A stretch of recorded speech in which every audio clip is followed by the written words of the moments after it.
this nation's history, we have been challenged from the earliest days when a nation of Minutemen and Minutewomen decided they would take on the greatest empire in the world. That words like freedom and liberty weren't words that were just polling well. In fact, they never really polled particularly well. But they were worth dying for. They were worth pledging lives and fortunes and honor and everything our founders had to take on the most powerful military force, the King of England, the greatest empire in the world, because it was right. And since that time, Americans of ordinary stature have stepped up time and time again, whether putting on a uniform and going into the battlefields during the Civil War, into the D-Day operations, into Vietnam, into Korea, into Afghanistan, into Iraq. Ordinary Americans have always stepped up to either fight for us in uniform or to fight for us right here back at home. Tea Partiers today are continuing that great tradition of standing up for what's right for America.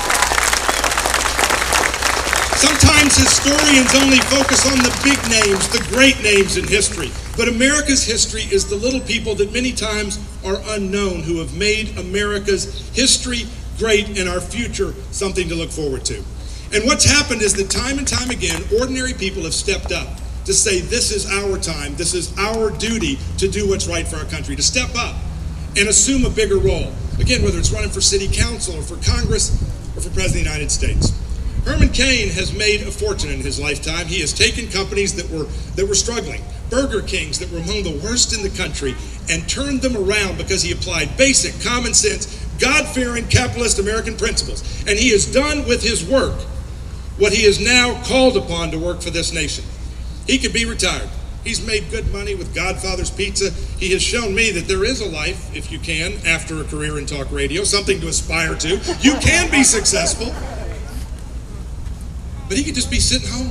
He could be chilling out, enjoying the good life. He's got 3 grandkids. He could be spoiling the living daylights out of it. I'm sure that this is not taken away from his duty to do that.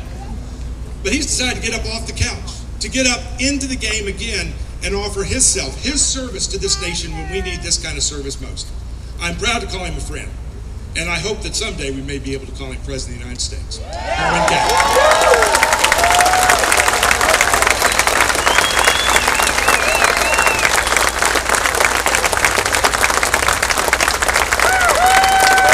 Thank you, thank you, thank you. Gotta love it, gotta love it. Thank you for this nice, warm welcome. I was over at the cafe, and Scott, the owner, made an observation that I am the first presidential candidate that's been to Murfreesboro in 14 years. And I am happy to be here.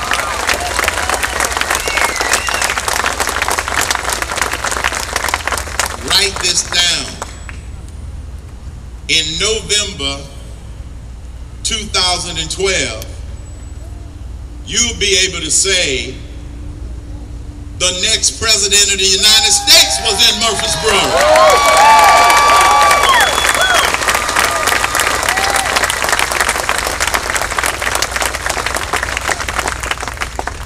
The founding fathers got it right.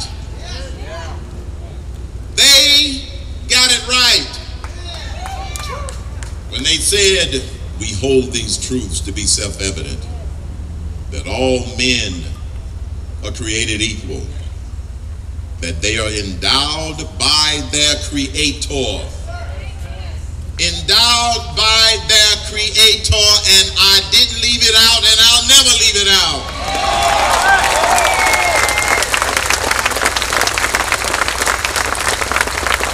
With certain unalienable rights, that among these are life from conception,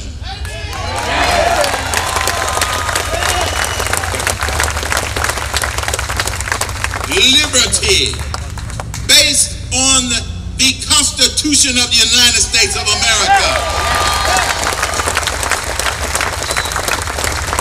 We don't need to rewrite the Constitution. Even though we have people in this country and in Washington, D.C. who want to rewrite it or ignore it, all we need to do is reread it and enforce the Constitution of the United States of America. The Founding Fathers got it right.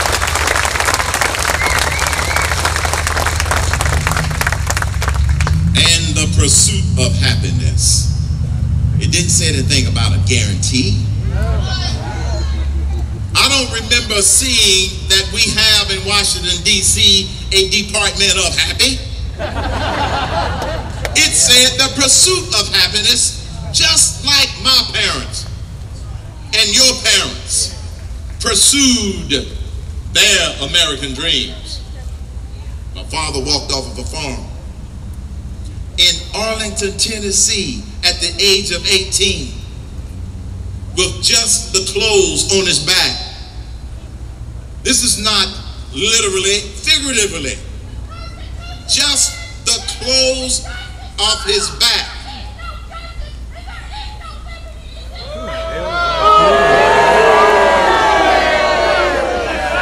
Go home. Go home.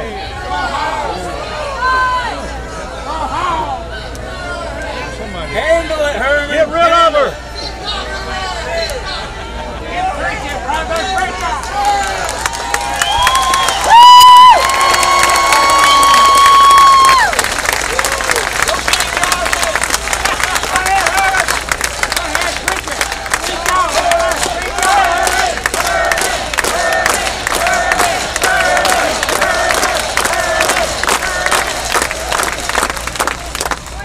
You know, it says something when some people can't attract a crowd, so they want to hijack my crowd.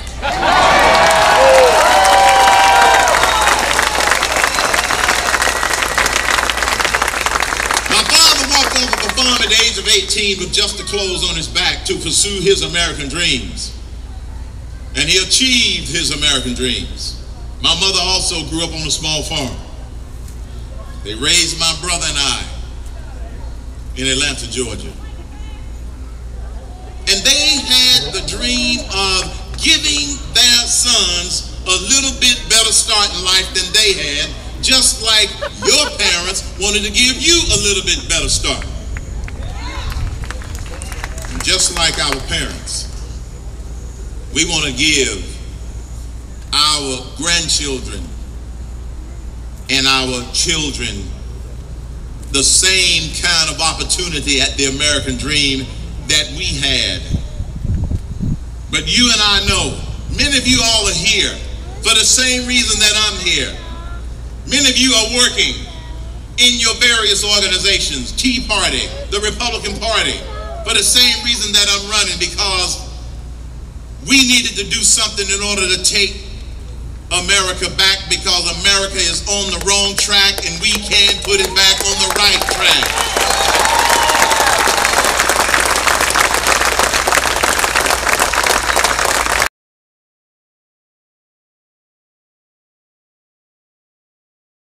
Office before. That's a good one.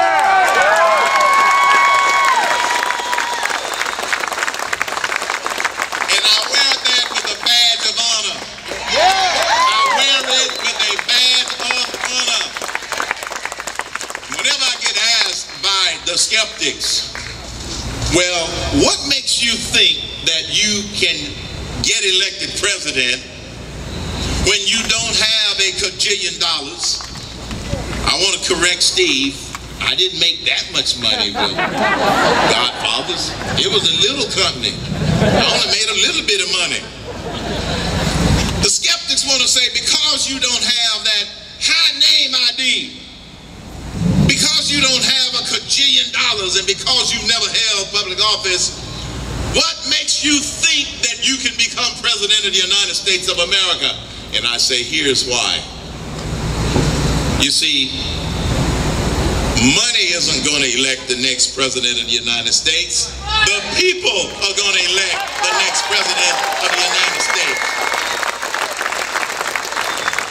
This nation still belongs to the people. And the sleeping giant has awakened.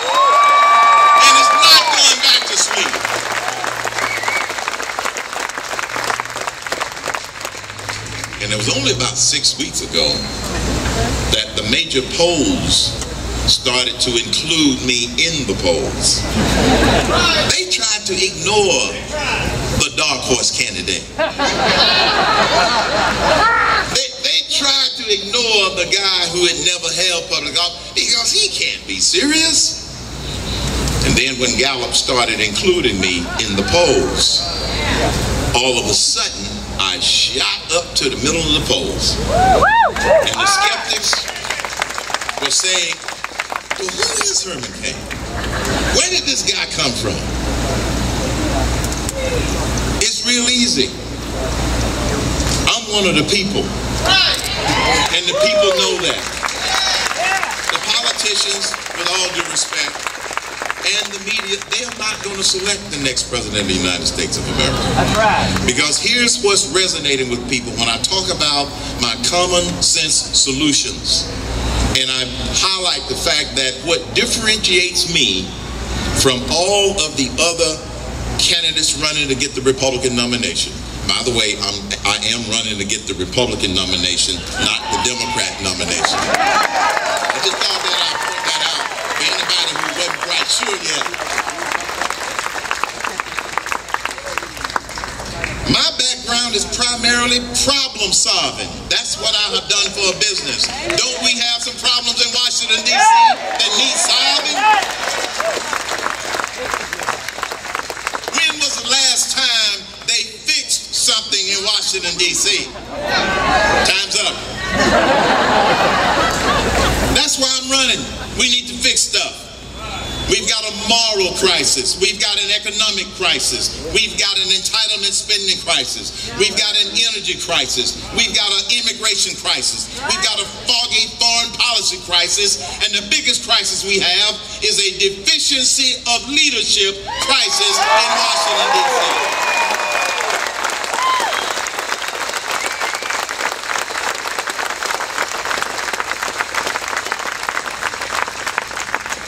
Here's what leaders do. I've written a few books on leadership. I've given thousands of speeches on leadership. I've actually led something, fixed something, developed something called a business. When I was with the Pillsbury Company, when I was with the Burger King Corporation, when I was with Godfather's Pizza, when I ran the National Restaurant Association, I was a problem solver. That's what successful people do. That's what business people do. That's what leaders do. That's what you do in your business, the same thing. And I happen to believe that those skills that I have been blessed with in this great nation to have achieved my American dream, those problem solving skills will work in Washington, D.C. One of the comments that I get from the skeptics sometimes, Mr. Cain, you're not going to be able to get your common sense ideas passed because you don't know how Washington works. And I say, yes, I do. It doesn't. That's the problem. Why do I need to learn how it does not work? People want me to go to Washington, D.C. to change Washington, D.C., not let Washington, D.C. change me.